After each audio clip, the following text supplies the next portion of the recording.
Hello. Glad y'all could show up. A little bit of a different stream today. Going to be streaming the Discord's book club, reading Circe by Madeline Miller. The plan is to stream these book club meetings so that people who are interested in the book but maybe don't have the time to read it can come and at least hear a little bit of discussion about it. And also to have them so that if people miss a book club session, they can go back and view the VODs. So that is what we are doing today. Is we're going to be joining a couple different people in the book club. Looks like Lithen and Magic Potatoes will at least be there. I think Audrey might as well. And sorry, I got a Discord DM from my partner. Had to make sure that everything was okay. We do got the Xmas tree. She's not fully lit up. We need to buy an extra string of lights. So like half the Xmas tree is lit. It's a little scuff. It'll be fixed by the next stream. Don't worry. We're going to be doing 2 book clubs on the weeks that they do meet. So every other Monday and every other Saturday. And all of them will be streamed. And we're doing that so that we can get the folks who can only make weeknights and the folks who are particularly international on the weekends. They struggle to make these Monday evening ones because it's very, very early in the morning for them. Manifesting Audrey for sure. Audrey posted and asked what chapters the reading covers. So I think Audrey is going to be there. But I don't know. I'm hoping. Dearly hoping. And we are moving the streams over to YouTube because I think keeping this content separate from my gaming channel would be good and healthy for both channels. I think that there's a little more discoverability on YouTube for things like book clubs. So I would hope to maybe grow the book club through that process. And then it's a lot easier to manage like playlists of stuff on YouTube. So I would like to not only have, and this was Potato's suggestion, it's a brilliant suggestion, but not only have the videos of the book club sessions, but then like supplemental videos too. So like other reviews of the books or like essays that analyze part of the books, video essays, or like supplemental material if it's a historical book and there's like additional context around it.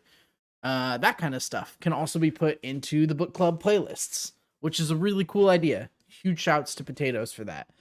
Great call. So that's the plan.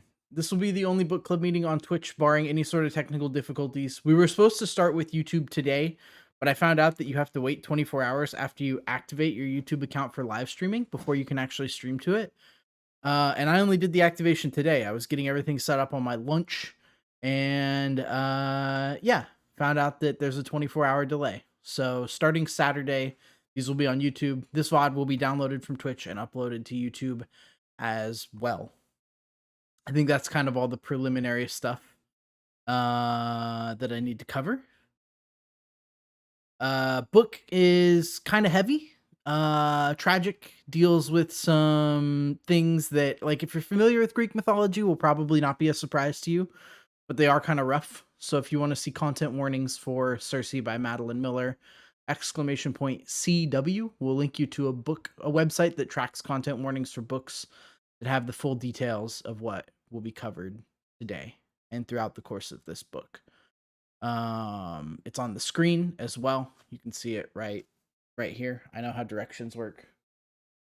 CW. It's in the title of the stream. So if you want that, that's the command. What else? We're going over chapters 1 through 5. In a weird headspace right now. No worries, Alex. I would totally understand if you want to see a little bit of what might be going on. This book is covered at that page. I do hope you're okay. If you need anything, DMs are open. I know you know, but I will reiterate that. Here for you, no matter what. We don't like to see the homies struggle. We are anti-struggle for the homies. We are covering chapters 1 through 5. So this is the first meeting of the book club for this book. Um, so if you're trying to catch it from the beginning, you're trying not to miss anything, came at the right week. The next meeting will be Saturday, and we'll cover the same chapters 1 through 5 with a different group of people. And then they will be happening every 2 weeks, Mondays and Saturdays from there on out. I think that's everything that I wanted to cover before we get started. So I'm going to undeafen in Discord. We're going to pop over to Lithen and Potatoes and get started. Sorry if I'm not paying as much attention to chat as usual this stream. Focus is definitely the book club on book club days, and I don't want to take away from that. So might be paying a little less attention to chat than usual. We're going to turn off alerts, in fact, so that we don't have following and hosting and donation notifications popping up. Let me make sure that this is set to not play any sound when it's not loaded in. Yes, shut down source when it's not visible. Perfect.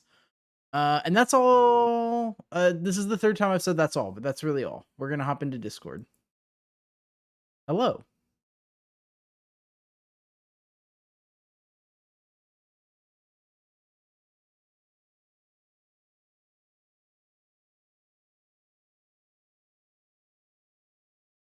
Hello.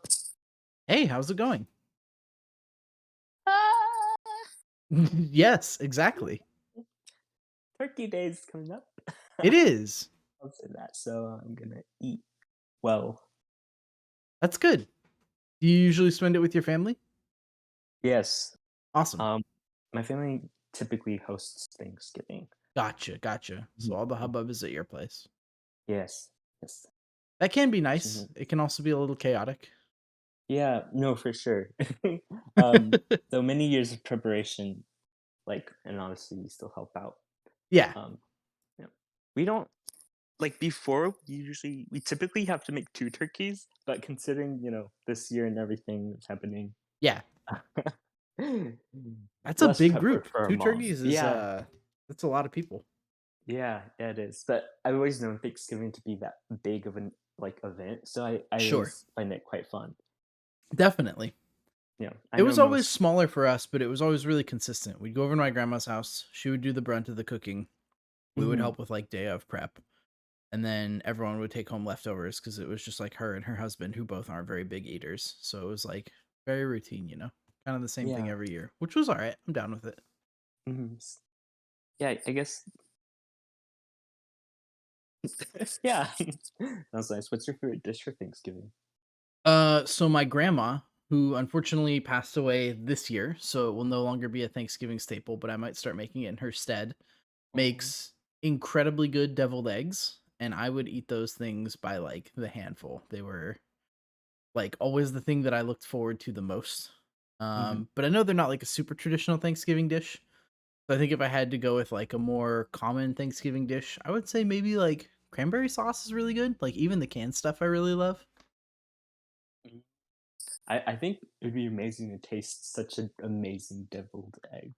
'Cause You they know, and I typically haven't had a have them lot of for. deviled eggs, so I don't really know if Mhm. hers are like incredible, you know, but they're immensely nostalgic, which I think always makes everything taste 100 times better. Yeah, for sure. What was in them that made them so special? It wasn't anything super fancy, so she would take like celery and pickles and mince them up super fine and then mix the egg yolk with the stuff called sandwich spread, which I've never seen used on anything except for her deviled eggs. It's by Heinz. Huh. And she would whip it up with those 3 and then sprinkle them with a ton of paprika, and that was it. Pretty simple and straightforward, but they were really good. Yeah. For me, they're most common for, breakfast, but I think they could make an amazing side for any occasion. Yeah, it was great. And those it was the only time she would make them. I would beg her throughout the rest of the year, and she's like, "No, those are for Thanksgiving." And I was just, "All right. All right, Nana. Whatever you say." For your birthday? Nope, no birthday, no. It was Thanksgiving Birthday only. deviled eggs. Yeah, I don't want a cake. I just want 40 deviled eggs on a 3-tiered serving platter. Oh, well, that's nice. So yeah, I think I might try to make them this year. We're not going back to see my family or anything. It's just going to be my partner and I up here, because obviously, like COVID is still kind of complicating travel and things like that. Yeah, So definitely. I think that the plan is just to we're gonna make like a chicken instead of a turkey, because both of us can't eat a turkey on our own, and then do a That's couple fair. small sides. And I think that a dozen deviled eggs might be one of those. Yeah. So that's still like a table of like 10 with all your cats? Yeah, exactly, exactly. Yeah, that's a lot of to feed, a lot of cat mouse to feed. I think that we actually might. So we got like the whole chicken, which has like the giblets and everything, all the bits Mm, that I'm mhm. definitely not going to eat inside. So I might like mince those up for the cats and let them have a little bit of a Thanksgiving treat too. I looked into it and they're not like too fatty or too like iron rich or anything. Cats can eat the cooked giblets, so they might get a little Thanksgiving treat. Aw. That's funny. Yeah, our mom actually took out the giblets today for the turkey, Yeah, just to start preparing them. Well, not the giblets, but the turkey's little organ stuff. yeah, yeah, all that fun stuff. Mhm. My grandpa was super into that stuff. He would like cook it up and eat it all his own, and like no one else would. He got no challengers for that. He had the free reign of it whenever he wanted. But he's Lucky like him. a hunter, use the whole animal kind of a person, Got so it. could not be me. Yeah. Um, but No, I'm a hunter too. It takes you gotta go to the hunting ground, the Wendy's, yes, and correct. take it back home, you know? Hunter gatherer.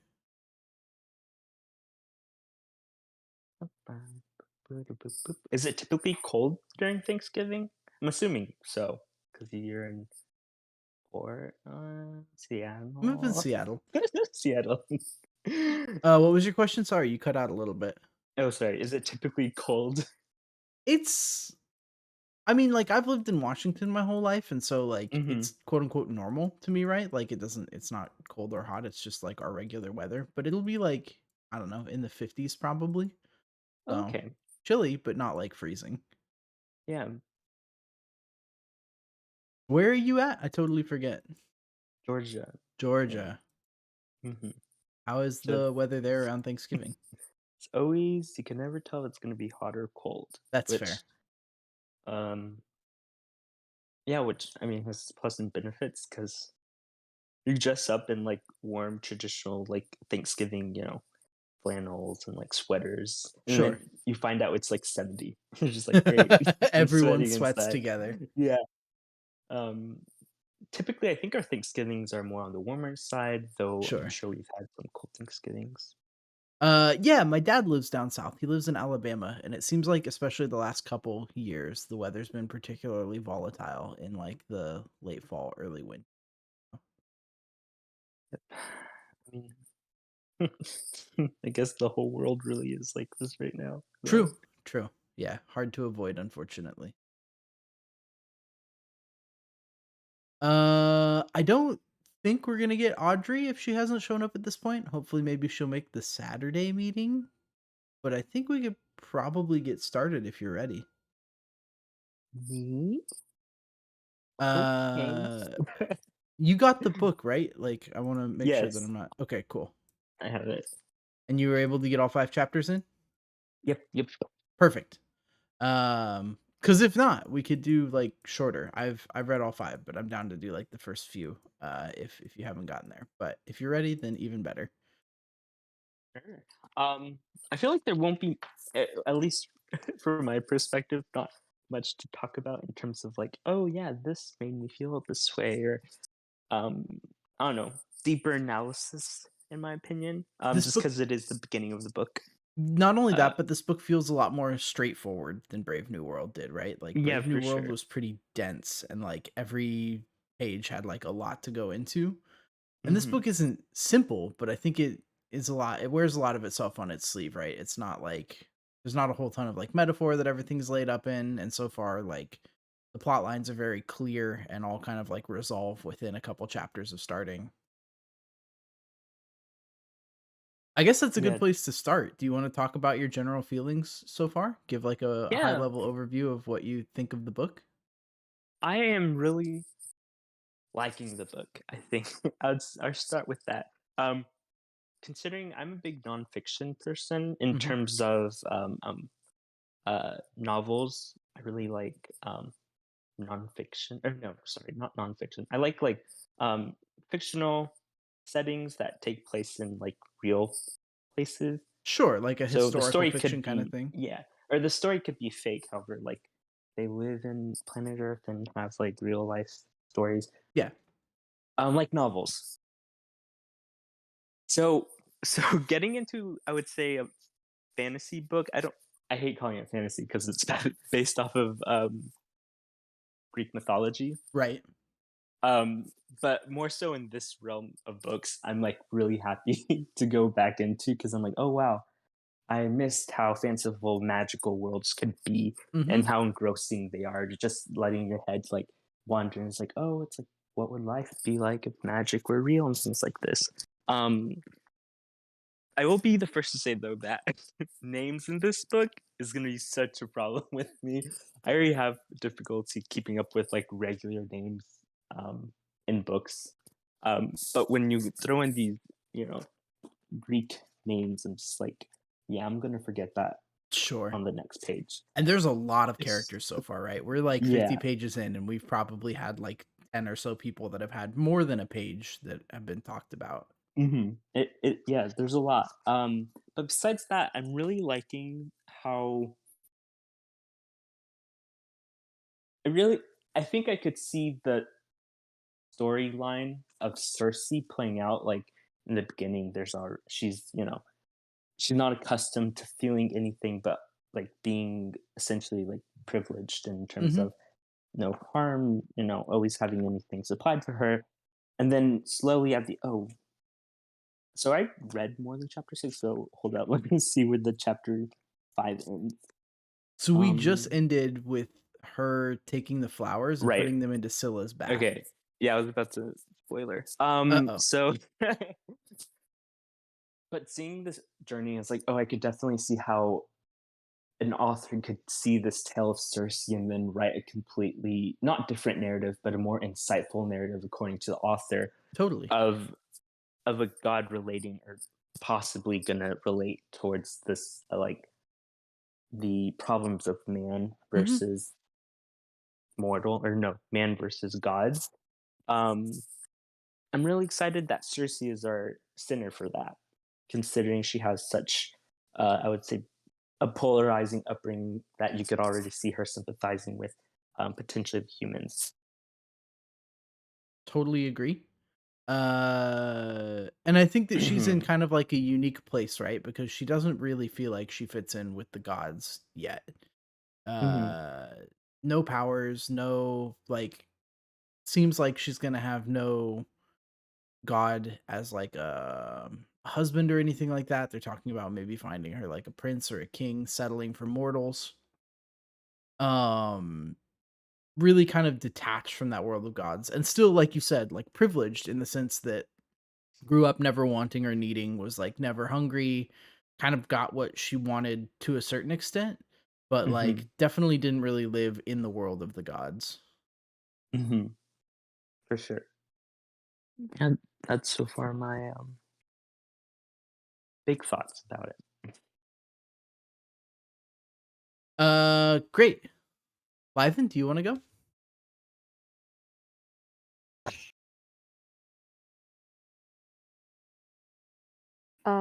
Yeah. Um, Oh, hi, Lythan. Hi. uh, I didn't like the book at like the first chapter, and I was like, "Aw, this is painful," and like I thought it was not going to be so great, and I really did end up liking it a lot.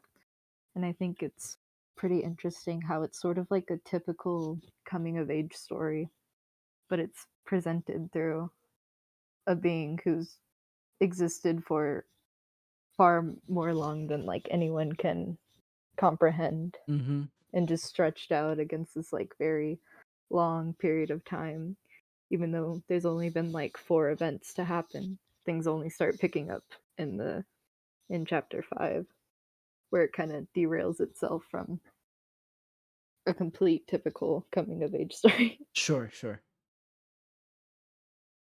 But I thought that was interesting. Totally agree. Yeah, it definitely feels like you see a lot of these like things that you would associate with like a regular human like growing pains, right? Like teenage angst and stuff like that. But like Mhm. through the lens of someone who is surrounded by like immense power. I think the way that it like presents and like builds upon her relationships with first Prometheus and then her brother and then finally the fisherman.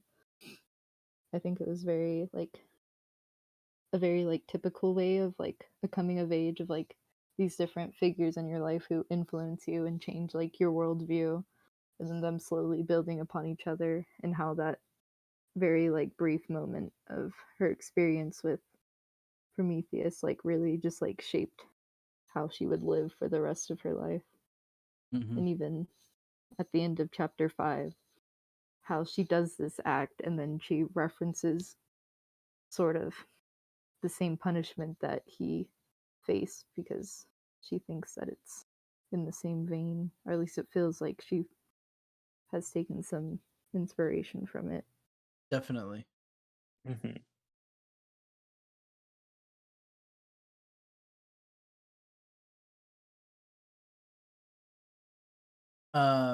I also felt like Lythan that after the first chapter, I was like, oh, this is. So reading the excerpt on the back, it painted Circe as like this very powerful character, right? Like powerful enough to even threaten Zeus. Um, and so I went into it kind of maybe not expecting her to start so low. Thinking that she was going to kind of be like this gifted child, you know, almost like a sort of Harry Potter type thing where like gifted parents, gifted child, and I don't know a whole lot about Greek mythology, almost nothing. So I'm going into this blind to like things that people who know more about mythology might have known going into it. But I expected Circe from the very start to be kind of like this head of the class, gifted child, kind of has everything sort of character. And so seeing her painted as such like an outcast and so dejected and so alone was really something that I was not expecting at all. And it didn't really compel me all that much at first. Really felt like she was not like a character that was going to be like likable. I think that despite it being really clear that the book was painting the gods as these like miserable, vain, selfish people, like their perceptions of her, I think still kind of impacted the way that I looked at her. Like she's kind of boring, she's unassuming, there's not a lot going on there. But it changed pretty quickly and like pretty intensely. And I think even as early as chapter 2, she was talking about how like feeling pain for the first time after meeting Prometheus really kind of showed that like her circumstances are not trapping her, that she has like control over her own destiny. Um and that she's going to be able to find like this agency. And so it setting up that arc for her really early on, I think kind of kept me going. I'm really glad that we're reading this for book club and I wasn't reading it on my own because I don't know that I would have maybe stuck it out or been as engaged. But really happy that I did because it has become very intense in a really, really rapid time. I agree with that. I couldn't really figure out why I didn't like the first chapter. I don't really remember it. I've read all almost 60 pages today, so I Sure. don't it's long gone in my brain. Um but yeah, I really do think it was just that like boringness. Like there wasn't anything to her. Like Yeah, it was just talking about how great everyone else is. You know, she's just kind of there and she's just kind of like listless and just kind of in the palace kind of and just didn't really do anything, you know. sure. Um I wrote a note that she does not like defend herself or even try to. and like it's just like, you know, you just get all these details, and she just kind of was passive about it in that first chapter, but then it just like switches right away, um once witnessing and like all the talk about, I mean, even in the first chapter it gets like a little bit interesting with the her and her father talking about um what is it, astronomers or whatever, Mm-hmm. their execution, and there you can see like she has like some interest and some thought, I guess. And then that like sort of prolongs in the next chapter, having to see the gods and how they react to pain, and why they want to witness something, and why it's even happening, and why a god would even wish that upon themselves, pretty much. Right. But yeah, it picked up really quick, which is good. Or else I think I would have just stopped. That's fair. I actually had the opposite of what y'all experienced. I was really engaged from the beginning, and over time I kind of lost motivation. I'm still Interesting. willing to read it 100%, but I'm in the same vein as you, Noble, in the sense of I don't really know anything of Greek mythology besides obviously like the famous names like Sure. Zeus, Apollo, things like that. So basically, the beginning was like just explaining the whole, I would say, world of Greek mythology, and in that way, I was like really entertained. It reminded me of it. I'm saying this in a good way, but back when you had like the elementary book fair, you would get those books about like dragons or books about pirates, and you just read a lot of just info Mm-hmm. about them. It reminded me of that, and that's why I was really engaged. And then once we got into the narrative, I was like, oh, it's like, oh yeah, now we got to get into the story of Circe. Um, that's her name, right? Yes.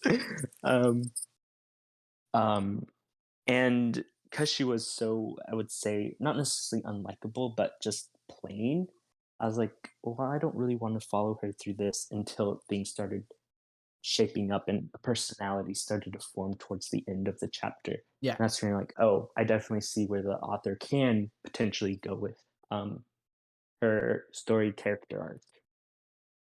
And it does set her apart as pretty different right from the get-go. Like Lythan was talking about, Cersei feels like guilt and physical like discomfort and pain finding out that astronomers are killed when her father kind of casually decides to take it late one day, you know? Hmm. Hmm. Um and it definitely stands out as kind of the first moment where it's clear that Cersei is different from everybody else. Like all of the gods have no sense of guilt, they have no sense of shame. Like the only negative feelings they really have are this bitterness towards the Olympians, right, who have kind of dethroned the Titans and made them these lesser creatures. But otherwise, like they have pretty uneventful lives where they just go through their existence and like get whatever they want and are constantly living in luxury and aren't really accustomed to being told no or like living to the whims of other people. And so to see Cersei feel that so early on without like a whole lot of explanation as to why she might even feel that, I think that definitely was like an interesting hook that like humanized her really quickly. Hmm. This book definitely doesn't, I think, kind of brought it up at the start, but it doesn't really like to dwell on things. Like once it makes a point, it makes it really hard and fast, right? And Hmm. so like that happens 6 pages into the book if you're reading the physical copy, the physical paperback copy anyway. And like very quickly that leads into like the scenes with Prometheus and then the scenes with Aetes. I don't know how to pronounce his name. Her brother, the eagle. Um like that ball, it seems really short looking back at it now because it's only 6 pages in, and I think maybe the first 6 pages were the only ones that I didn't really like. But I mean that Hmm. was 10% of our reading or whatever. Like it was a pretty decent chunk. Yeah. Um but yeah, once that ball starts rolling, then like really quickly she starts becoming this complicated character that isn't just something that you're designed to like look down on and disgust. And I like it a lot. I like it. It's something that caught me off guard was how fast the passage of time went throughout these chapters. Hmm. I Mhm. didn't realize until she met Glaucus, Yeah, the Glaucus. sugar. Hmm. Um, that all these years, thousands of years have passed. I'm like, oh wow. I don't know. It just caught me off guard. I'm like, well, I guess this makes sense now. Yeah, and you don't really think Maybe. about it in that context, right? Because it's such a short chunk of writing. Like 50 pages isn't nothing, but it's short with the print as big as it is and Mhm. the pacing of the book. But yeah, to think that like only these, 5 or 6 key moments in her life have happened over the course of these thousands of years is pretty wild. Yeah. Hmm. I found like the pacing very weird until like that moment Mhm. when she had, or I guess after, I don't remember exactly when it was, but it was around the time that she had met the Fisher. I don't want to bother with his name. That's fair. um The um filthy human. yeah. I forgot how they described him. It was a good word. uh I forgot what I was saying. But around the time that she had met him, it like finally became clear of like what the actual like um pacing was, because I got confused like after the whole Prometheus thing, and then it started talking about her brother a lot, Mhm. Mhm. and I was like, huh, she has a brother? Yeah. Because I'm like, wait, and this brother like likes her? I thought, what? you know. Yeah. Yeah. And then it like eventually like explained once like she like sat down with him and like revealed what she had done, or like her experience with Prometheus. And I was like, oh. And like it further alluded to just how much time had Mhm. occurred in this book since she was a child, and now I'm a little less of a child. For sure. Which Because is she especially describes. interesting because if she ages like her brother does, it talked about in the book, at least from her perspective, her brother growing up almost instantly. Let me grab the book and see what the line is. But essentially, it said like right before her eyes, like he grew up more or Yeah. less overnight. And so, like, I'm interested what that time scale looks like as a mortal. Like, Mm-hmm. do they literally age from infancy to like this youthful but kind of permanent state in like a matter of a year, or is it like 100 years but to them it feels like nothing? Like I'm Mm-hmm. really curious to kind of I don't want to say I Yeah. want her to slow down necessarily, because I do like when books aren't filled with a bunch of like unnecessary stuff. Like it definitely feels like Madeline focuses on only like crucial events and kind of like doesn't linger, which I'm very okay with. But Mm-hmm. I do feel like there is like some context that I'm kind of missing right now as to like what what this development is like supposed to look like in a normal character and why Cersei's is so exceptional. Yeah. And it's Mm. complicated too because it establishes like from, I'm pretty sure like the first chapter, that they don't count days. Like they never picked up the like mortal habit. I'm pretty sure she refers it to as counting days. And Mm-hmm. so she would just like estimate how much time had passed. It's like Sure. it could have been a minute, a day, or it could have been like 30 years. Right, right. And like she makes that very clear, like she doesn't know how many times like it had passed. It's just um especially like with that relationship with her father essentially like being the son, and how like we see him as like the passage of time, really. That's how we um like, Yeah, it literally marks our days, right? Like yeah, it's a very standard thing for the us. day starts with him and it ends with him. That's how Mm-hmm. we figure it out. And Um, to her, it was like she saw her father run late and stuff like that. Mm-hmm. And so, like, and it just doesn't matter to them. Yeah, and that's kind of the thing too that like humanizes her as well, is that she recognizes and like kind of cares about that lateness to a certain extent, right? Like it Hmm. isn't like a huge deal to her, but especially when it starts impacting mortals, like it's something that she's really cognizant and aware of. Whereas to Hmm. like the other gods, it's like, well, whatever. Like we got a feast coming up at some point and we'll get there when we get there, but otherwise like I'm just lounging. I'm going around to like all of my friends' places. It's this very, again, like I didn't know a whole lot about mythology, so I'm learning a lot about like the structure and the lives of the gods, which this book seems to be pretty accurate to in the limited amount that I've looked up. Mhm. outside of the book, but it seems like unless they're at war, like it's a very leisurely and laid back lifestyle. They just like feast, Yeah. they go visit each other, they occasionally tend to a couple duties, and then it's like time for another feast again. Yeah. Mm. I'm curious about um whether the book is going to slow down as we probably get to a quote unquote current time Circe, or if it's going to be this rapid. This book takes place within like thousands and thousands of years. Um, so I'm really interested on how, if it does slow down, how much her writing will change. Sure. Because I think while the beginning, how quick um, Madeline is on giving us information Hmm. is due to how quick time is passing. So, like I said, I'm curious to see how her writing changes if time does become slower in the sense of we may go day per day rather than thousands year per thousands of years, you Yeah. know? I don't know if it'll ever get to day, but I've Well, felt yeah, like yeah. at least in the latest chapter that it's definitely starting to slow down a lot, right? Like it's gone from this like her entire childhood is told in 3 chapters to now like we've had essentially 2 chapters that have only focused on this time that she's come close to Glaukos. And we don't really get a whole lot of context as to how long their relationship unfolds over. Like it does Hmm. mention that she goes there day after day and sees him for a long time. We don't know if that means weeks or months or even like over the course of a year. Hmm. But it is interesting to see 2 chapters in a row now, essentially 20 pages focusing on one arc, whereas before it was like a chapter at most, and usually only like half a chapter would be dedicated to like each major event, and then it was just gone again. Hmm. Uh, I was gonna say that we got like a glimpse of like what it would be in our time when she was spending a lot of time with a mortal, Mm-hmm. and that was all she was doing. And so like we could see that because he can't live for well, he couldn't live for eternity, Sure. and I feel like that's like the slowest it's gonna get. I feel like it's picking up more and more as more things happened.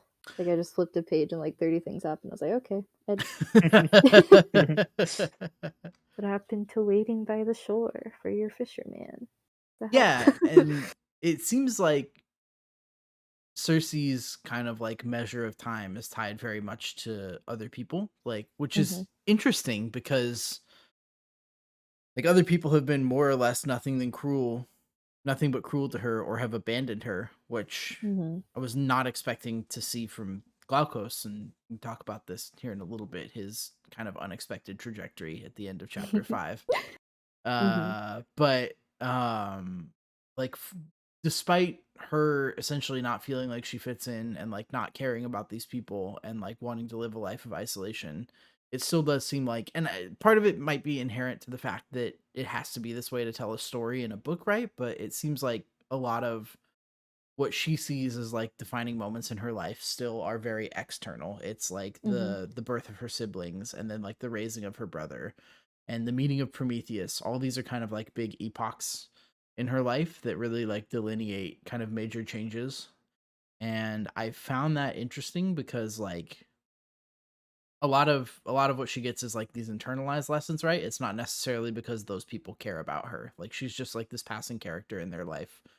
She's like very Hmm. much a minor player. She's not at all a protagonist.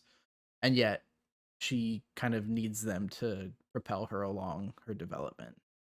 Doesn't she say that herself?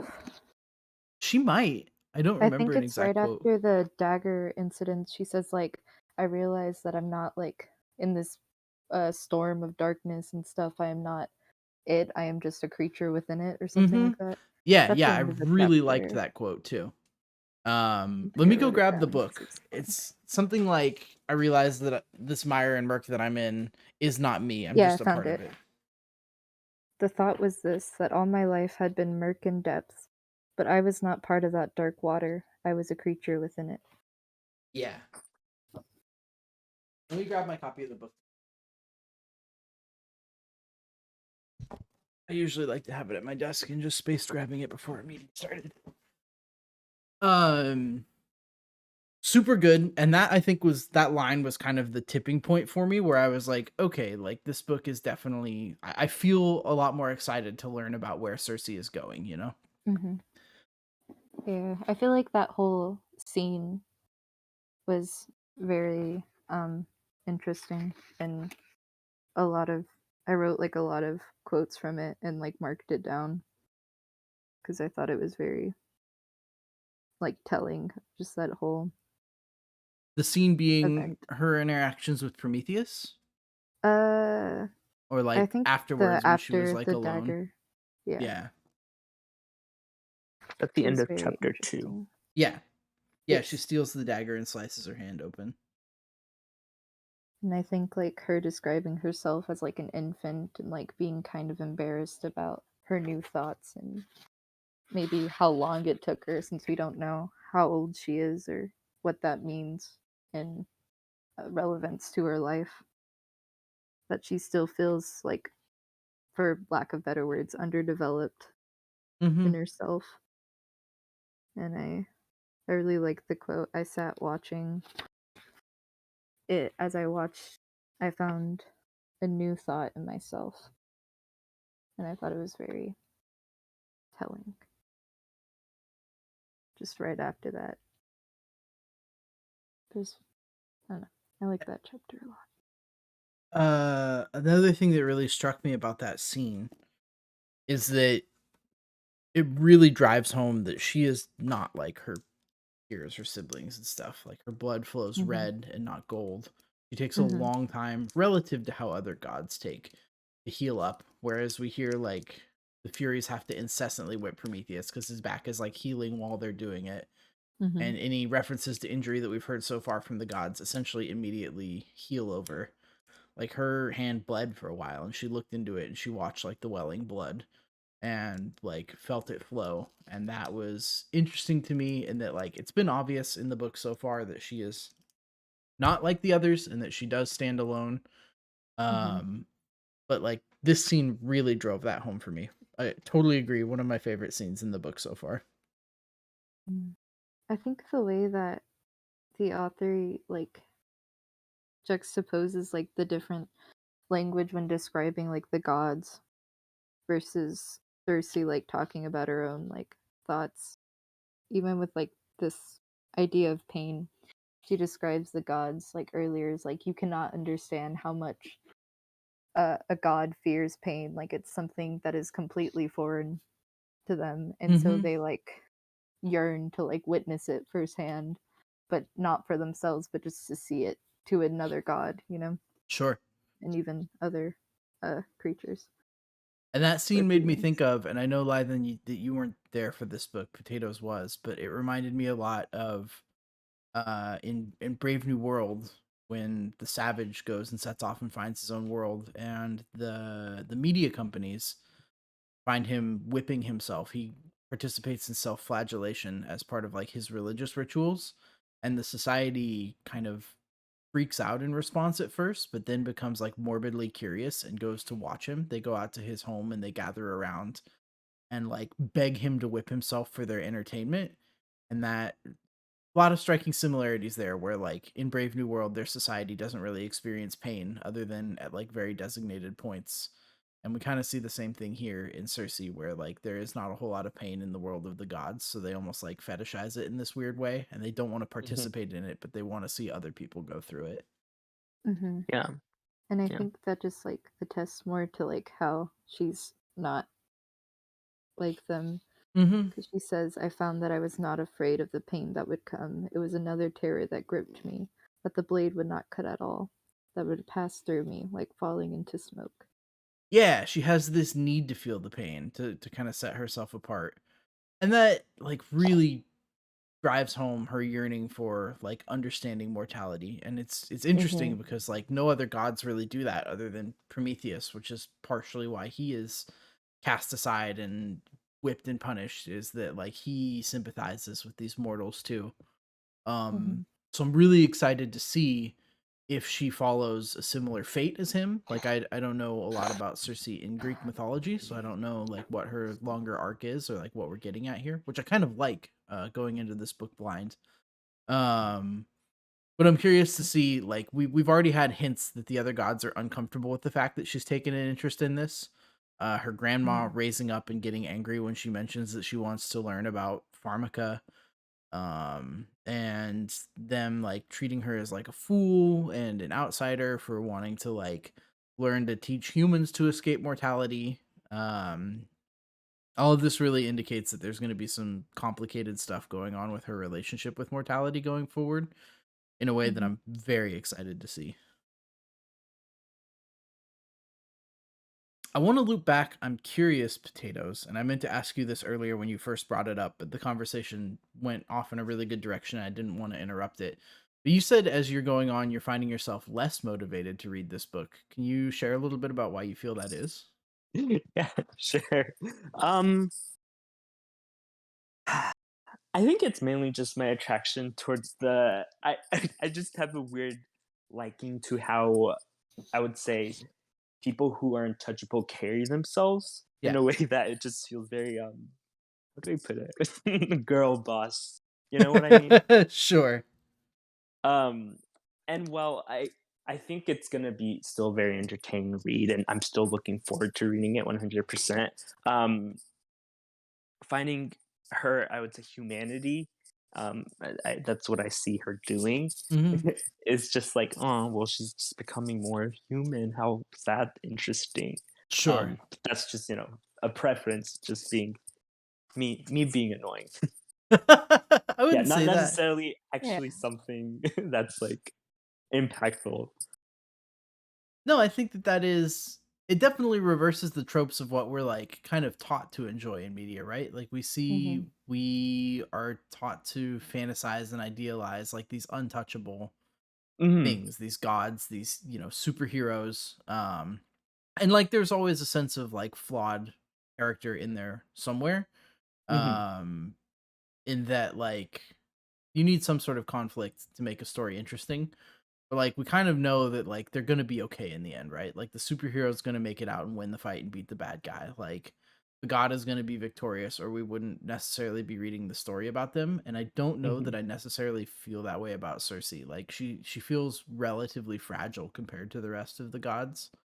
Mhm. Hmm. And even as she's finding like this power through these herbs that she's learning to cultivate, it seems like it could all come tumbling down at any minute, and I can definitely see why that would be like maybe less appealing than like this power fantasy of watching someone like grow and become more untouchable. Yeah.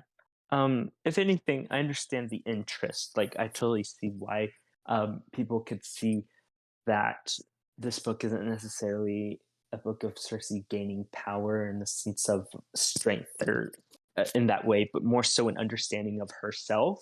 And Mhm. that's what Mhm. essentially makes you powerful.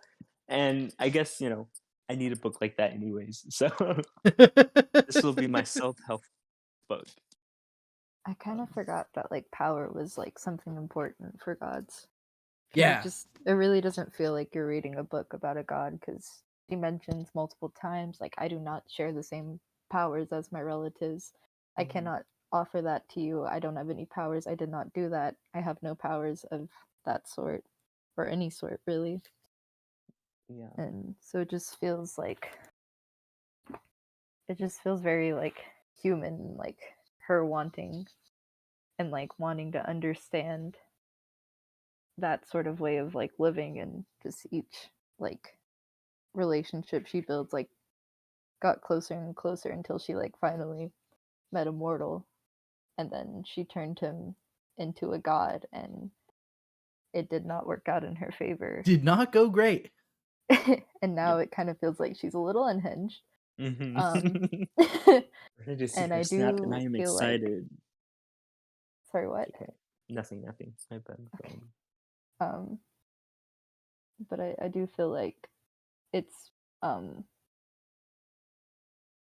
I don't know the word, but like I guess foreshadowing that her actions will either backfire or do something that she wasn't intending.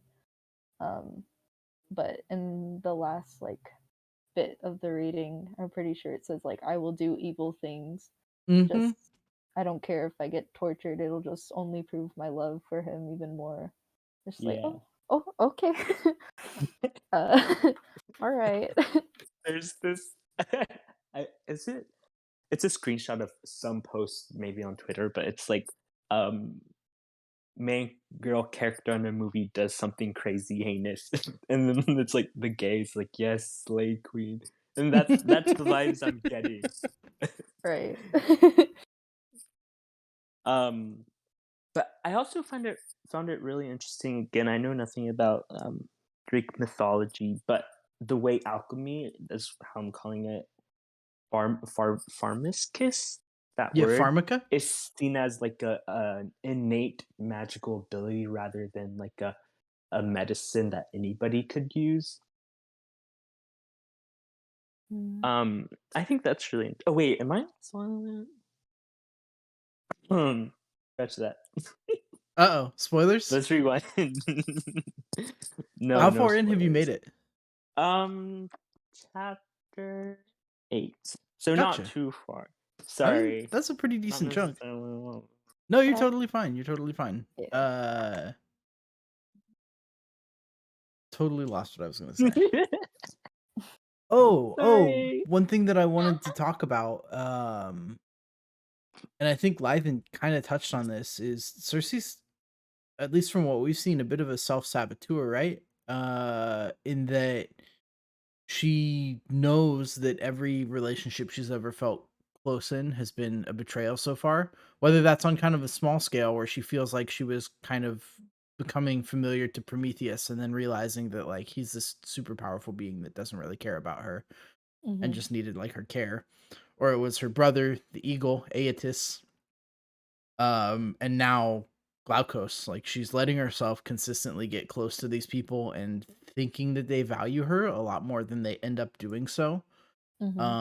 Mhm, And this relationship with Glaukos has felt to me kind of like the last straw there. So Mm-hmm. with Prometheus and Aeetes, both of the time she was like dejected and she was like, oh, like, woe is me, it's happened again. Uh-oh. And this time she's like, mask off, I'm gonna burn it all to the ground. uh it's time to really like come into my own and take this power into my own hands. And Mm-hmm. for me that's exciting. I don't really enjoy reading characters who get kind of like locked into cycles or find themselves like repeating. Like it definitely, I have a pretty mhm, short attention span and want to see these characters like move on and grow really fast. Mm-hmm. mhm, And so like seeing her having this moment where she's like becoming something much more than she was before is really exciting for me. Mm-hmm. I I think it's kind of strange, at least so far. I can't remember her being spiteful towards the Fisher guy. Yeah. um but instead directing all of that towards um the nymph instead, and like relishing on that instead of, being like, I introduced this person into this world, or being like, he promised me this stuff and now he's not going to. Instead, like fully angry at this person. It seems like, I don't know if I missed anything, but I feel like she only just like asked him for things, Yeah. and when he said no, she turned her anger towards the thing he wanted instead. It's just I like, did note down that she has shown a little bit of spitefulness from the start, and it was very much like this sense of shade that I kind of did like from her. It was the first thing that I enjoyed about her. A couple pages into the book is, and I'll read the exact section. Let me pull it up here really quick. But Mhm. she does show spite towards her mother early on. I think it's a Mhm. trait that they do bring. Um While he drank his wine, he played draughts. No one was allowed to play with him. He placed the stone counters, spun the board, and placed them again. My mother drenched her voice in honey. Will you not come to bed, my love? She turned before him slowly, showing the lushness of her figure, as if she were roasting on a spit. Most often Mhm. he would leave his game then, but sometimes he did not, and those were my favorite times, for my mother would go, slamming the Merwood door behind her. So we do get the sense that like even when she doesn't feel powerful, she feels good when other people don't get what they want. Mhm. Um, and I'm curious to see where that goes. Uh, Yeah. I in feel the like oh yeah, go ahead. okay. Finish your thought. No, I it was more or less done. I was just saying that like it seems like she's getting to the point where she's taking these internalized feelings and externalizing them, and like Mhm. that is exciting to me because we've seen her Yeah. be like a pretty passive character so far. Mhm. I agree. But I feel like what I was getting at is like her spite is never directed at like men, really. I feel Mhm. like in the whole book, like 3 times already, it's been, well, even 4 times, because she has that significant moment with her father and sort of learning how like the world works while she like kind of like snarks at her mother and like, which is fair because mother's not great to her To either. say the least. Um, yeah, and even with like her two siblings, they both treat her awfully, and I feel like the significance is more on her sister than it is on her brother, even though they would do it together at the same time Right. and be shitty to her. And then, you get Prometheus, and you get her brother, and then you get the mortal, and they're all men, and they all have a significant role. And then another sort of female character comes in, and then that's who she sort of takes it out on. And I think that's very telling. And also sort of why it continues to feel like a coming of age story of like a very like typical story of just like a teenage girl who like is struggling with these like eternalized issues and like finding I don't know, I can't think of the word right now, but sort of finding value in men and sort of building upon this sort of like hatred Mhm. for women, whether it comes from hatred for themselves or just like not having that initial like figure in their life. Um, but that's why I really like this um, book so far, is because it is like a sort of like larger than life story, but it is also very at its core like just like a very typical like again like teenage story Yeah. and very like relatable. But I don't know. I think Yeah, it's it doesn't really interesting. feel like YA writing, right? But it shares like a Mhm. lot of themes with it. Mhm. Kind of this a lot of like isolation, which plays pretty heavily into like YA fiction, and like uncertainty in who she is, like an identity crisis, her place Mhm. in the world, and like figuring out where she wants that to be as she goes forward. Um, yeah, it never really like I never put the two and two together and thought like, oh, this is a coming of age tale. But now that you've said that, like, it's really clear that it is, and that's just on me. My brain sometimes fizzles out. Yeah. um, but it totally is, and like it's a really interesting context to look at her story through. Mhm. Also, like with that briefly, I just wanted to mention that I found it um interesting. Like when she describes her relatives, there will be like this whole like long paragraph, and it'll be very like theatric language. It'll be this like grand statement, and she'll like go on and she'll speak in rhymes, and she'll just keep going and going and going, and it becomes this like huge, like glorious statement. And she Hmm. never really talks like that. She's very sort of uh, she has like a certain, I guess, temperament in the way she describes things. But when she's in these situations where like all of her relatives are there, she has to like describe all of her relatives. She just like keeps listing and listing about how like grand they are. And Hmm. almost in a sarcastic tone it reads sometimes, because it is so completely different from the way she normally speaks. And that sort of, I feel like, ties into like the whole feeling of this book feeling very like, again, just like a teenage girl just like growing up and looking at the things around them and being like, why is it the way it is? Yeah, Or where do yeah. I go? And that's something that I had noted down is this questioning of kind of institutions in this book. And maybe Hmm. that's a little bit tinged by the fact that I'm reading like another book about like institutional power and stuff like that.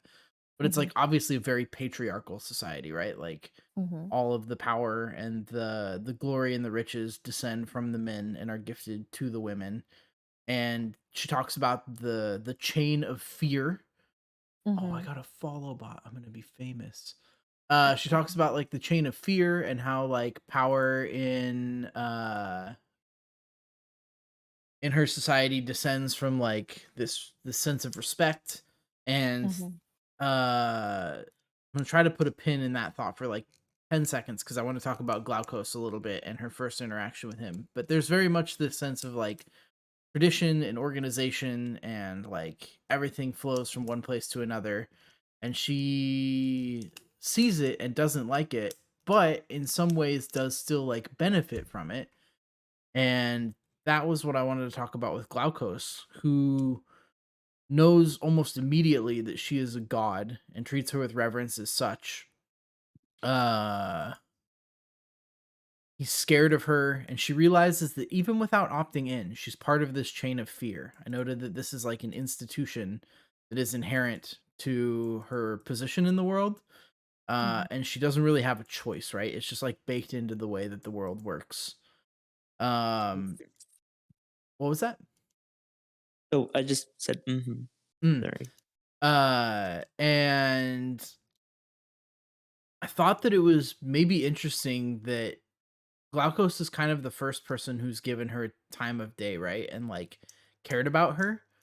But the book, in my opinion, paints it that way because she is a god. And so I noted down, would Glaukos have even cared about her if she wasn't a goddess?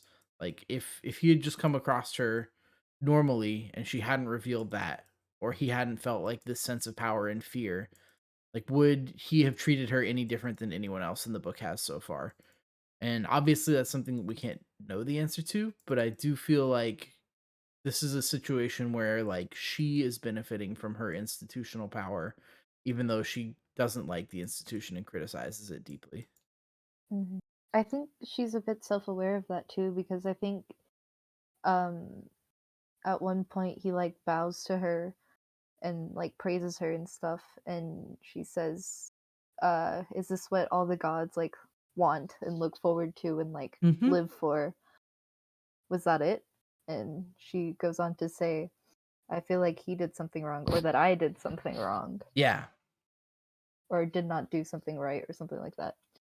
And it was, I feel like it was a bit of like her like feeling like, oh, I am not like free from the things that I hate, you Yeah. know? 100%. And I do think like that questioning of institutions is something that's really common in like teen fiction, which is Mm-hmm. something that I really like about it, and part of why I still find it such a compelling genre. I got into a discussion with a friend who was like, "Oh, you still read like YA and stuff?" And I'm like, "Yeah, I feel like it can criticize like structures of authority and power in ways that if like an adult book tried to do it would just be painted as like angsty or something, right?" Mm-hmm. Um Okay. and so yeah, it's been fascinating to me. Probably the most interesting aspect of her is her realizing and recognizing these things and disliking them, and yet at the same time like benefiting from them and realizing that she is part of this and she can't really escape that. Mm-hmm. I think things that look at systems of power and how inescapable they are, whether you want to be part of them or not, are really fascinating. And so, really excited that that part was in the book. Mm-hmm. Just, like, on a, like, positive note that's kind of similar to what Life then mentioned, um, I have to give props to Madeline for putting the little descriptors of how her, like, uncles and cousins and blah, blah, blah, like, whenever they laugh or, like, they bark or something, it's always given a description of a connection towards something like water or Hmm. something. Mm-hmm. I just love that little touch. Anytime I read it, something like that, I'm like, "Oh, that's a really interesting description, a descriptor." Yeah, it's good from like a metaphorical perspective. It gives you like this stronger sense. But then I also think it plays well into the fact that these are mythological people, right? Who are inherently Mhm, tied to mhm. like the bounties of livestock or of like water and stuff like that. And so I think it does a great job of, especially again as someone who doesn't know a whole lot about mythology, does a great job of really reinforcing the fact that like these people are very much tied to like the natural earth, and that Mm-hmm. like it embodies even them as characters. They're not these detached creatures where it's like, yes, I rule and I'm a king and the water is my domain, but like I'm not really embodied by it. Like the characters in this book, the gods and the minor gods and the goddesses, they all feel like they are their domain, which Mm-hmm. in the little bit of non-Circe mythology that I've been exposed to definitely feels like how the Greeks tried to portray them. This feels very authentic or accurate to that. Mm-hmm. Mhm. I found that quote that I you were talking guess. about earlier, live, Oh. and I absolutely love it. I would not just uproot the world, but tear it, burn it, do any evil I could to keep Glaukos by my side. Mm-hmm. Super good. Yeah. Sorry, what were you saying? I Uh, cut you off there. yeah, I was gonna say going along with the sort of um language that ties them into like I guess their job. um is like when she I don't remember exactly when it is, but I know she mentions it with um Prometheus and how she describes him. Um she focuses on the smell of people who have power, and Mm-hmm. when she meets someone else she's like, I they do not have power, they do not have the same scent. Even Prometheus is like mossy, wet moss scent or something like that. Yeah, And just like describes like all of these men in power and their strong scents. I thought that was interesting, and they're all very different from each other, and they're all very like specific and not something I think you would think about when you think totally. of a god as like what they smell like. And I feel like I don't know if that's died down at all in the last couple of chapters, or if it will like have a return, or she will get her own scent that will be like That'd prominent be and like feared maybe. that'd be interesting. Yeah. Yeah. I feel like I've never heard that per se in like any media relating to Greek mythology. Is that scent is power? Unless like, mm, I feel like the only one was like there's like a god that is like perfume or something, if I'm remembering correctly, or that's like one of their subsect things. That's like really the only thing I could think of. But like beyond that, I feel like I never hear that. But I don't know a lot about Greek mythology I think. either, Mhm. just in media really. Um, but I thought that was interesting, and I didn't think about it until you mentioned how they described like the personification of these gods being not um person attributes, I guess. Yeah. Yeah. I personally really like those descriptors as well because they really give lots of I would say more storytelling to the actual character, that more reinforced storytelling to the character, that they would in a way somehow give off a scent that's representative of who they are. Mm-hmm. So the fact that Prometheus smelled like moss and grass, I think is really telling compared to who's her dad? Helios. Helios, yeah. Mm-hmm. Was what was it, like fire stuff? Yeah. I thought it was really nice. Totally agree. What does that smell like? There's a lot of raunchy things that I didn't realize about mythology until we started into this book. One of my Oh notes yeah. on page 12, the note simply reads, "Legend has it, Helios fucks his cows to sire new ones." Yeah. I really Um, liked that bit because it was like, oh yeah, this is Greek mythology, right? Things are bad. yeah. Yeah, there's a lot of things that are very bad that they talk about, they talk about, like, Mm-hmm. gods forcing themselves on the women that they want, Mm-hmm. and, like, this, like, bestiality and stuff going on, and I was just, Yeah. like I went into this very blind and was definitely taken by surprise. That's Yeah, like there's a the one thing I know about Greek mythology is all of that. Yeah. And so I really like that bit. I completely forgot about it because I was like, "Oh yeah, Greek mythology. That's normal." She definitely Yep. doesn't whitewash it too, right? Very much like Mhm. on the front of it. You can tell that this book was written to be authentic and not like it's accessible, but it's not designed to Yeah. be like too polite. Mhm. I remember reading a portion where two gods were fighting over like the same Yeah. suitor, and Mhm. one of them killed the the person because they didn't want the other one getting them. Yeah, And yeah, I just had to out of read that greed. part again and just like, what? I guess. Yeah. I yeah, I'm ready to get the impreg fantasy in this book. That happens in Greek mythology, right? I wouldn't be surprised. Am I just making that up? Okay. Never mind. Next. um Mm, One of the things that I think really illuminated how the gods behave too, in a less disgusting way, but one that I still kind of found fascinating, was that they were so obsessed with vanity and pleasure that despite fetishizing pain, they talks about how Prometheus was whipped for days, but his family got tired of watching and literally just like went mhm. back to their kingdoms because they were bored. Yeah. So like they made such a huge deal out of it and they brought everyone and it was like this big family reunion and they were there for days, and then they were like, "Well, I miss my massages, and I miss my wine, and I miss being doted over, so, like, good luck, bud, but we're out on this one." Yeah. Exactly. It's just like I kind of wish I don't know if that's like accurate to like the actual like tale. Sure. Um but like I wonder if there is like a certain like ranking of like who left first and then who left like next and like how long until it was finally just Circe there. Mhm. Because it does say like one like big group left and then like another one like finally left just Yeah. like a day later. Um but I think it'd be interesting just to see like I'd assume like wasn't it like didn't like the Olympians didn't even like show up? They're just like, Yeah, it's 2 very different or this book paints it as 2 very different worlds where, like, the Olympians and the Titans don't really intermingle, and, like, Mhm, occasionally, like, Zeus will call up the Titans for, like, some form of interaction, but otherwise, it seems like they kind of keep to doing their own things.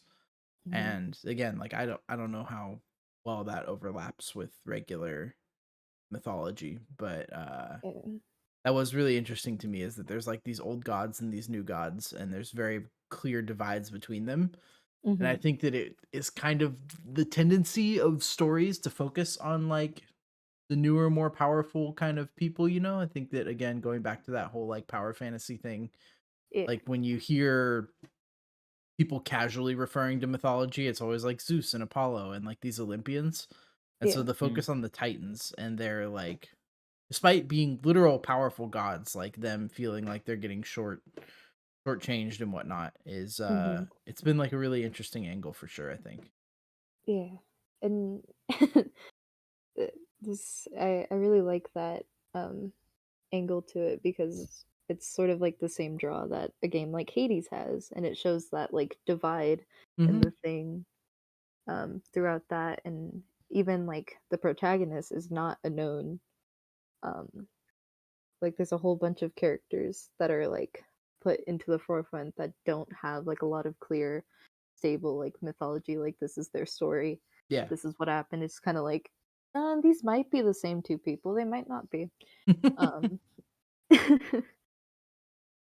and so I think like it has a very similar feel to that, and again that's sort of like a coming of age thing too, and so is this, and so I obviously really like Hades, Yep. and so I really like this as well. Yeah, Hades was fresh on my mind. Yoron, who is in my Twitch community, was streaming it today. And so I spent all morning watching Hades and Streaming then came today. back to reading this book. And it was definitely like it's interesting that those are like my two exposures to mythology and seeing like how they contrast each other and how they do like share some themes stuff like Mhm. there's this video, not to get too off tangent, but No, go for it. there's this like almost 4-hour video talking about like the mythology, the references to Greek mythology within Hades and like how deep it goes and like each thing they pulled from each little different like sub thing to like even designing the characters and like what they say and like how they interact with each other and Yeah. just like how like deep they went into um creating that whole cast and like the sort of choices they made to sort of include these like very known gods but to focus on uh someone's story who's not very clear and like make these little references to like things that might be a part of their mythology but it's still like very unclear and it's very cool. And that's, I think, one of the interesting things about visiting mythology through modern fiction is that it's Hmm. obviously been studied for ages and there's a prolific amount of material out there, but there's still enough room around the edges and enough gaps to where something like Hades can come along or something like Circe can come along and tell a Hmm. believable and real story that fits within those constructs and doesn't like spit in the face of all the established tradition, but is still something Yeah. totally new and thrilling and compelling. Hmm. It's really telling of just like how robust the structure of Greek mythology is that there's still Hmm. so much room to tell these stories in it all this time later.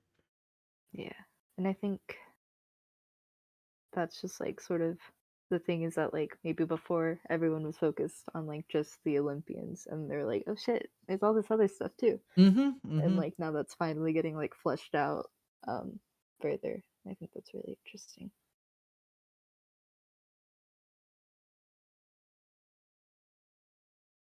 I'm flipping through my notes right now to see if there's anything in particular I want to talk about, but I know that Lythan has shared a couple quotes they've enjoyed so far.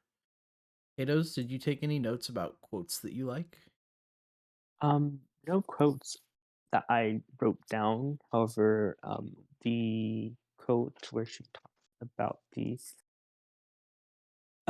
y'all already discussed it, but the what was it the I'm not part of the dark water. I was a creature within it. Was the most memorable. Like I knew what quote y'all are talking about when y'all started mentioning.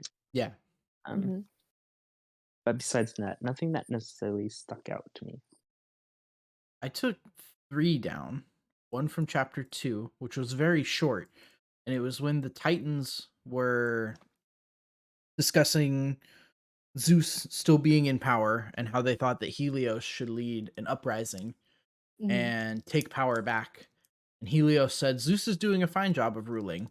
And Circe noted how there was this strong undercurrent of he's basically getting it, he's doing a fine job for now, and we should bide our time and we should wait till it's appropriate to strike, as opposed to just launching a war for the sake of launching a war. She says in her internal monologue, beneath the smooth, familiar face of things is another that waits to tear the world in two. And that line, I don't think has any other deeper meaning. It very much wears its meaning on its face. I don't think there's a Hmm. whole ton of analysis to be done there, but the way that it was worded was just really striking to me. Yeah, I really liked that part too. I wrote down the the Zeus does well enough for now Yeah. quote. And I found like I think it's in that same spread of the book. There's another quote where it emphasizes the for now and sort of like there is this like looming destruction that Mm-hmm. can prevail, and then it gets like further prompted by like her mention of the what is it farm something. Oh, the Pharmaca? Yeah, pharmaca. um and like how that's sort of like unraveling and just like this for now, and it's presented firstly as like a danger of like maybe Zeus and her father or something, Hmm. um or just a general war between or another war between the titans and the gods and stuff. um and it also kind of makes me curious if like something will happen between Circe and her father that will finally like make him like actually show like how much he can do, because it's been like sort of sprinkled in facts that like he can be stronger than Zeus if he wants to be, Yeah. but he just chooses to like keep his peace, and he served by his side in the war because, whether or not that was because he like saw like a prophecy and knew they were going to lose, um or he just didn't want to bother, whatever it may be, or if he just like wanted to pick that side just cuz. But like I think that's very interesting as well. Yeah, Mm. the back of the book talks about how at some point in this story, Zeus banishes Circe to a desert island or deserted Mhm. island. And I'm curious to see what Helios's reaction to that is going to be, because while Helios doesn't treasure her like he does some of his other children, she's very much, to a certain extent, a daddy's boy, and that we're often told that she's waiting by Helios's feet and following him around and Mhm. like looking for opportunities to bond with him. And so Mhm. I'm curious to see. I don't think it's something that Helios is going to take sitting down, even if he doesn't see her as like the key to moving up socially or like something that he can use as a token of power. Like I do think that there is some affection that he has for her. I Yeah. don't think that he's going to bear her being banished just sitting down.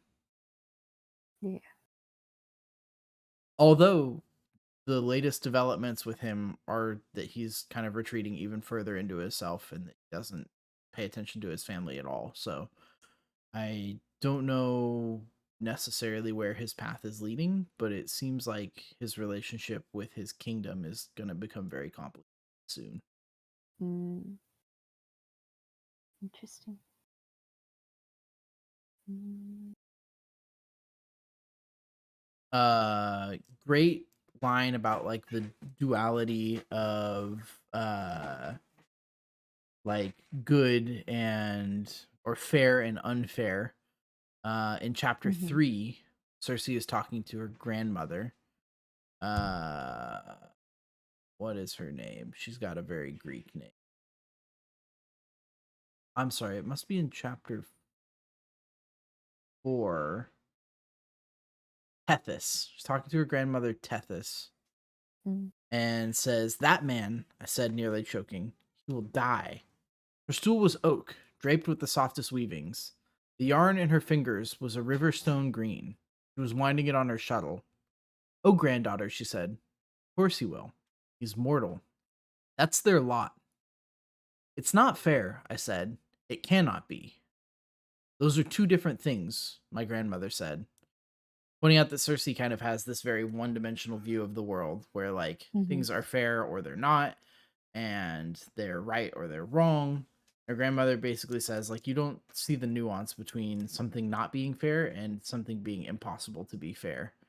Mhm. Was a really big fan of that, and I think it shows a lot about, at least in the perception of the other gods, these things that Circe doesn't understand.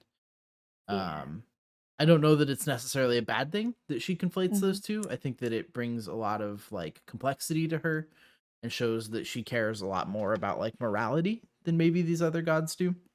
Mhm. Um, but the quote was, I think, really illuminating that she is once again not like these other people and they don't see the world in the same way.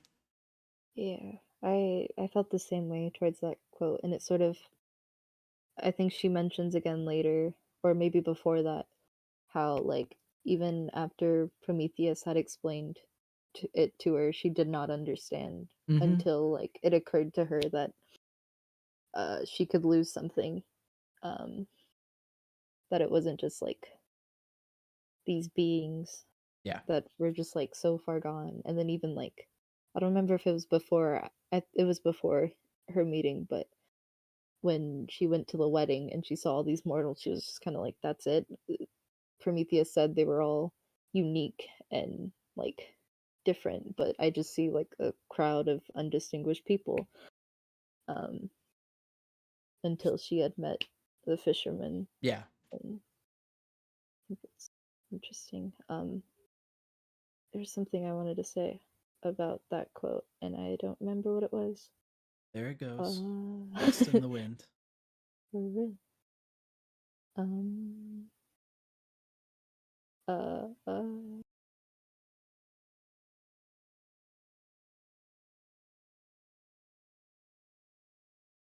mm, I don't know, but I guess like her grandmother was like basically reinstating what Prometheus had already told her. Oh, that's what it was. When she asked Prometheus, I'm pretty sure she asked like, "What are mortals like?" Yeah. And she was like, "I knew it was a or it was a child's question, but I felt the need to ask it anyways." And so I feel like it again like restates that like she is very young in the grand scheme of things, and that she's still figuring things out.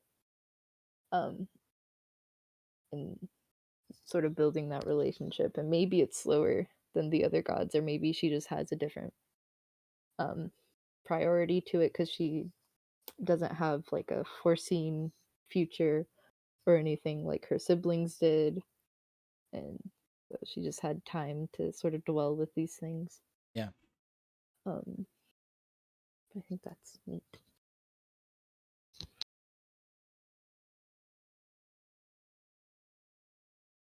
One last quote that I took uh, is the first time that it seems like Circe cares about power in the book, and I think that this is a change that we see in her. Uh, she's starting to care more about these things that she thought was kind of the realms of the gods, as she's having these interactions with Glaucus, and as she's having these interactions with her family that really like impact her emotionally. Again, when she's talking to her grandma, this is still from that same scene. She mentions Pharmaca. Her grandmother raises up in anger and comes towards her. And she said, "I had begun to know what fear was. What could make a god afraid? I knew that answer too, a power greater than their own." Mm. So her kind of seeing the cracks in the armor of the gods and realizing that despite them seeing themselves as all powerful, and despite her growing up with the impression that they were all powerful, that there might be something out there that's greater than them, and that she is going to find it and harness it and essentially like have her revenge and get her way. Mm. Makes me real fucking excited to see what's coming up next. I also wrote that quote down, I'm pretty sure, but I had interpreted it completely differently. I Interesting. thought that she was reflecting on her own self. I thought it was kind of like a duality thing. I sort of like felt that she was reflecting on like all of her past experiences of like these gods kind of like getting in like a hissy fit, like when their son might become more powerful than they are, and then again with the shunning of that type of um herb usage. Yeah. And uh but I thought she also related it to herself, that she was finally in this like panic fear because death is something that she cannot do anything about. Yeah. um and like she's being shut down, she's trying to do everything, and she's like, I finally get it, something more powerful than I am, and I fear it, you know. Interesting. Okay. That's a really cool take on it. And I definitely didn't see it that way, but I can totally see why you did.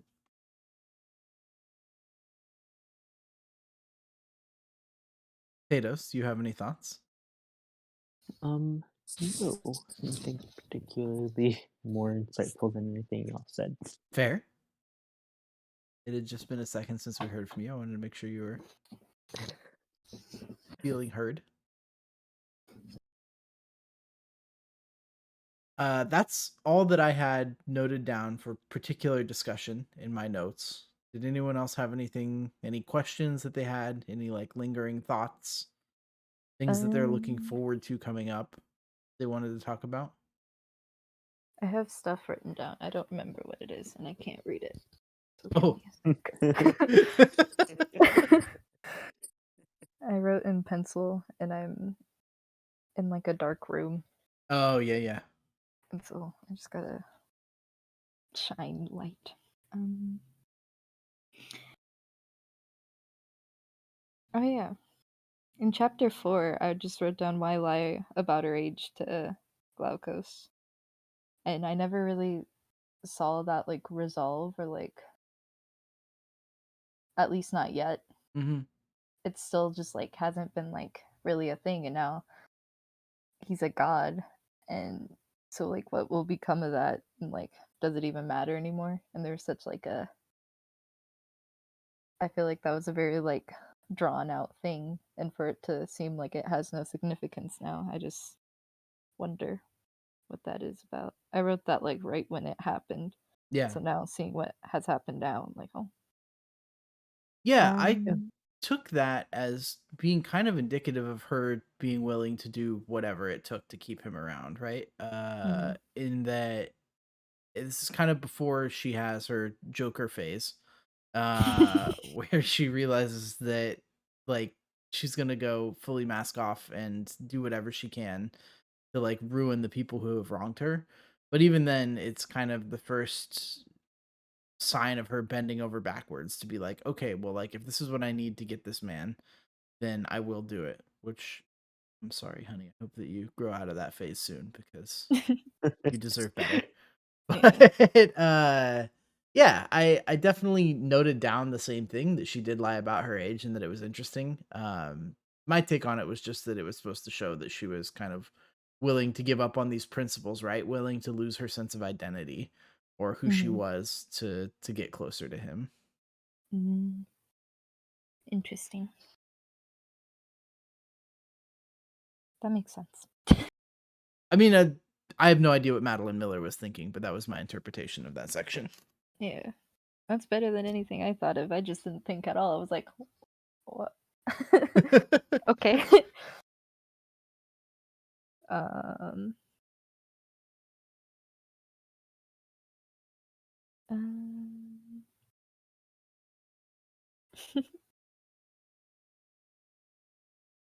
mm, oh, in chapter 2, I thought that the mentions of Prometheus opening and closing his eyes was interesting, and I kind of didn't, it seemed like prominent, but I didn't like really know like why.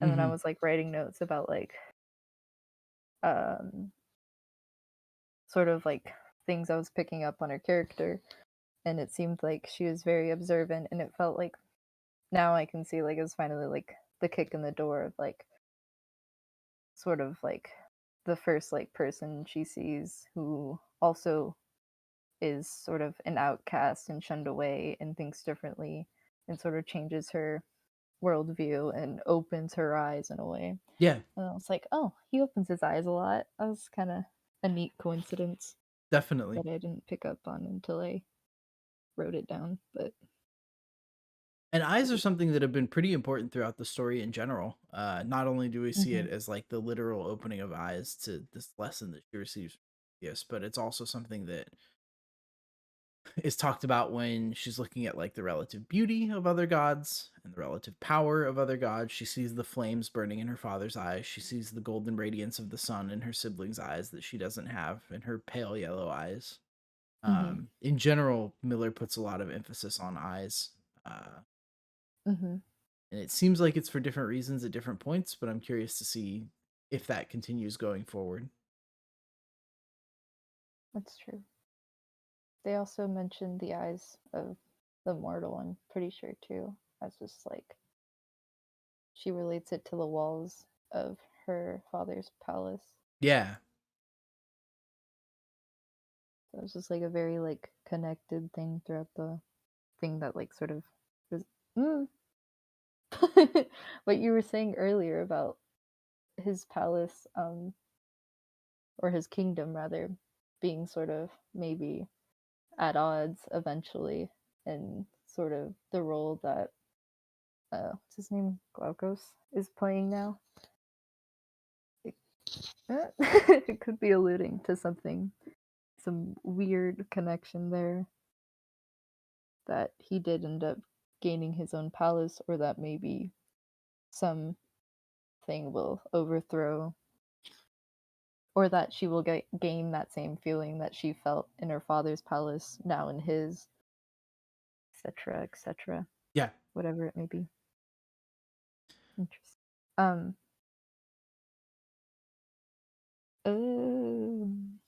I also wrote down something that it just like stood out to me on page 19 during uh the scene with Prometheus while he's receiving his punishment.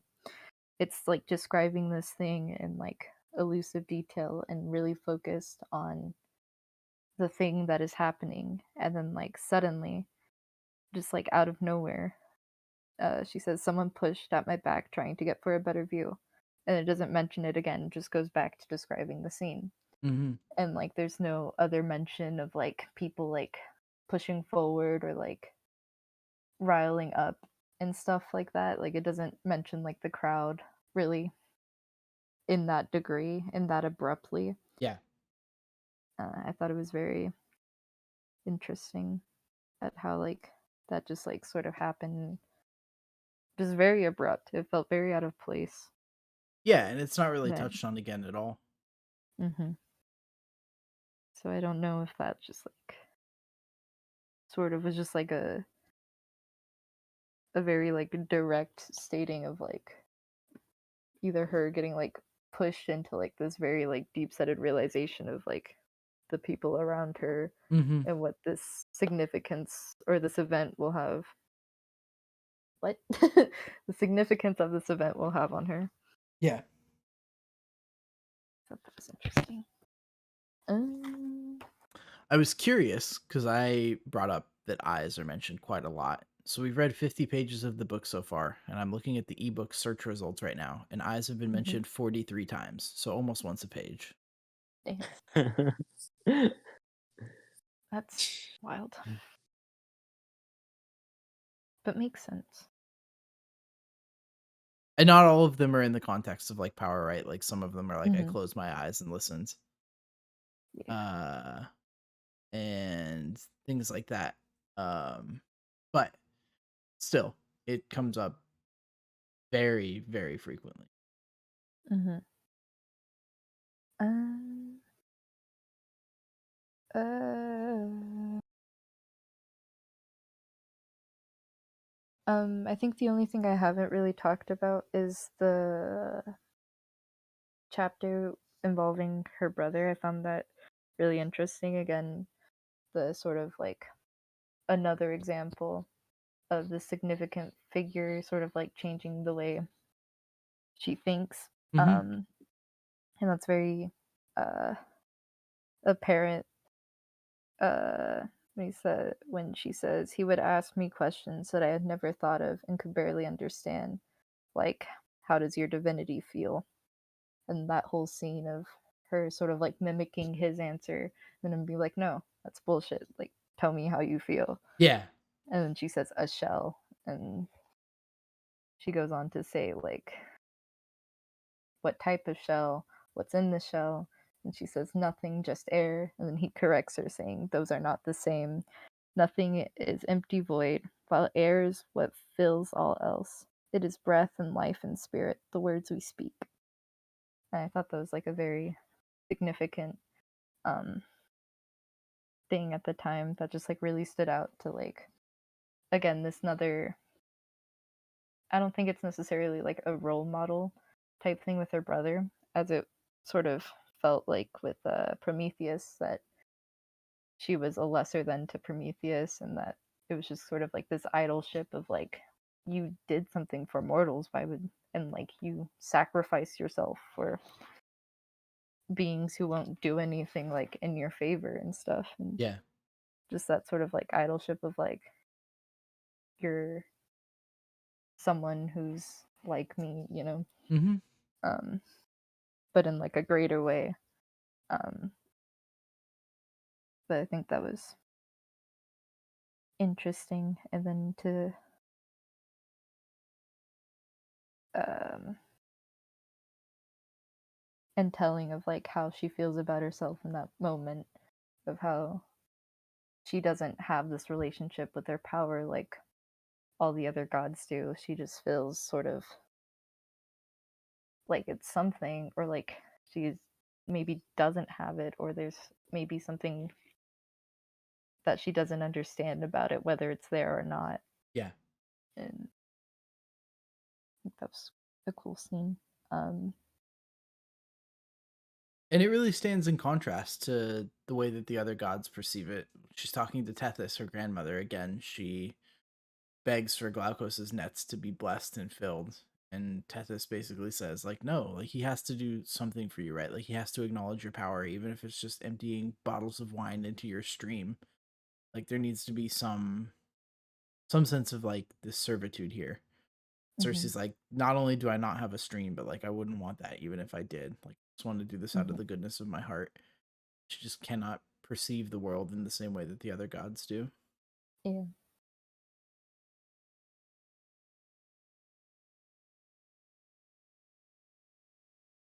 And I mean, it was the grandmother's a testament was kind of true because she says that he needs to offer you something or else he will forget to be grateful and like he just like will forget about it and Yeah, kind of did.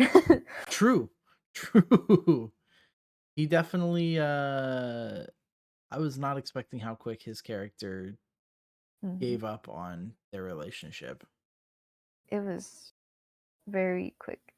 Yeah. It's just that turn of like I don't even want to speak of those times. It means nothing to me when it meant like everything to Cersei, and Cersei Mm-hmm. has lived for so much longer than he has, and even that like tiny speck of like her time was worth everything to her, and then to him it's just something of the past. We don't talk about that anymore. Yeah. Is harsh. Incredibly. um, Another thing that uh well, speaking of harsh, was that final goodbye between her brother and her. Yeah. Um, the quote, I remember his eyes. What? I can't read my own handwriting. Give me a second. I'm gonna look at it in the book. No worries. Oop, back page. Another quote that starts with eyes again, though. Not. Oh yeah. I guess you're right. Um, Everywhere. I remember his eyes as I had pleaded with him. I knew him well. I could read. I'm sorry. Good. What was in them, and when you looked at me, not a good enough reason. And it was just sort of telling, or like I thought it was really interesting to like backfire that advice um onto herself because she says like I would hate to see my sister be like punished and like condemned Mm-hmm. um for a reason like Prometheus, and like don't tell anyone about this ever again, not even to me, like don't speak of it, don't, it's not a good enough reason, um etc., etc. And then to just flip that on herself and that she's not a good enough reason. Yeah. And it was like, oh. And also that whole quote, she describes him how she described like her father earlier about like, I know him, I know that like look on his face, that like the understatements are things are fine for now. Mm-hmm.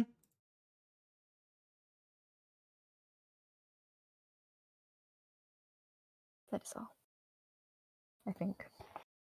A lot of really good points. I love these book clubs because like everyone brings something to it that like I didn't get. You know? Mm-hmm. I have gotten a lot out of reading this book even on my own, but get so much more out of hearing what other people see too. Yeah, for sure. And you can build upon like your own ideas, or like someone said something and just like completely like re uh or like makes you remember something that like maybe you didn't think of Yeah, that there's a was lot of that things significant.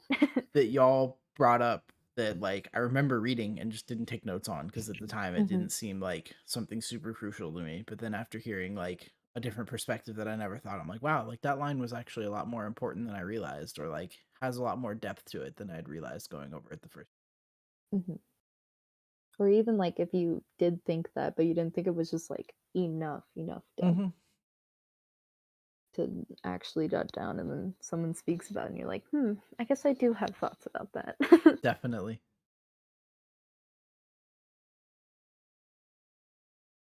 Potatoes, any closing thoughts? Um, Just that I feel like I don't critically think enough. But besides that, I'm excited to keep reading this book with y'all. Yeah, I'm totally excited too. We'll set final decisions in the Discord, but giving you preliminary heads up on maybe what to read for next time. I think that we'll probably go up through chapter 9. That's about another 50 pages. So 6, 7, 8, and 9. But let me get a feel for how Saturday's group is doing as well, and then after that I'll post final update in Discord. Cool. Okay. I might join Saturday's group just to like listen. Actually, if you're gonna Yeah. stream it, then I might just watch it. Yeah, that would be Um, great. I would love to have you here for both of them.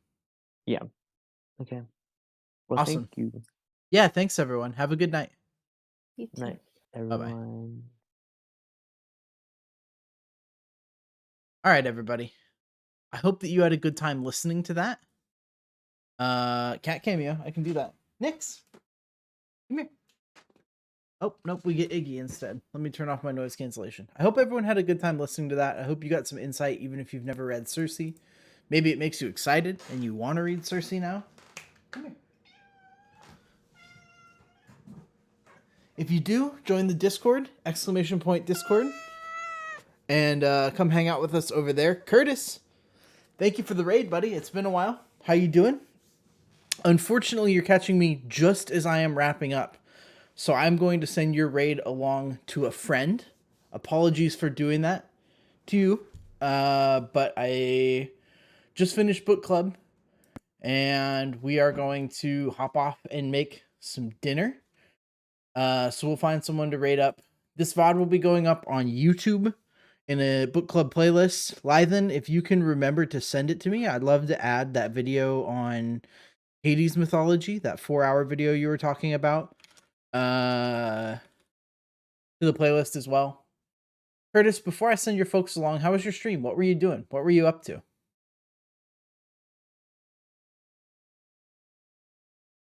What was going on in your world?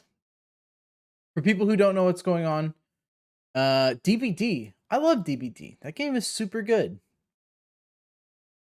You're on, just you can DM it to me on Discord. I was actually going to DM you something as well that's not nearly as cool and fun, but I saw it come up in the Twitter feed and it caused me immense pain, and I meant to send it to you earlier. 2 ranks with killer and 2 ranks with survivor. Who do you main on each of those? Who's your killer? Who's your survivor?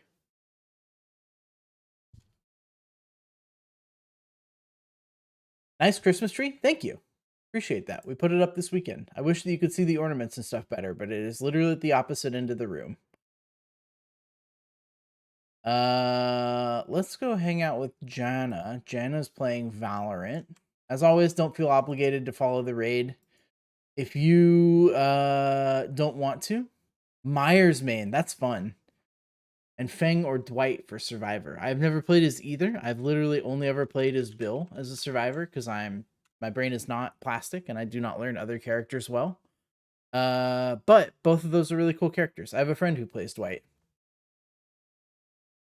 We're gonna raid Jana, who's playing Valorant. If you're a Valorant fan, come along if you want to support. Chummercat, thank you for the follow. Taijo, thank you for the follow. Thank you for gifting a sub too. Sorry, alerts are off right now because of the book club. This is going up on YouTube, so I didn't want a bunch of Twitch stuff going off. But Curtis, enjoy your gift sub. Bill is good too. Yeah, I have a good time with Bill. Jenna rocks. Jenna's got a bird that's unfortunately asleep right now, but hangs out on stream named Pebbles. Super cool, super chill person. I played against Jenna in a match.